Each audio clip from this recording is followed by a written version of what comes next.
Ja nyt olen tässä Hakaniemen torin varrella. Ja tarkoitukseni on varastaa auto. Ja näissä pitää tietysti muistaa ja katsoa aina just tällaisia varashälyttimiä, onko niissä.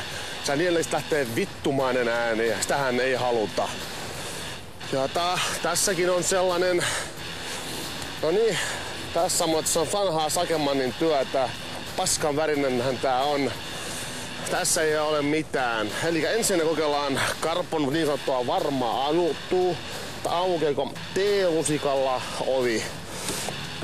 Ei kyllä Führerin auton näköjään niin kovaa tehty, että vähän ei T-lusikkaa edes mene. Eli käytän aina jakoavainta tai samaa yleisavainta viikinkien tapaa.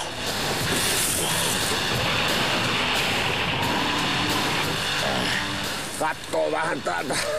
Punaiset yhteen, valkoiset yhteen. Noin. Ja vanha varas Toni Halme. Ja poliisihan ei näy missään.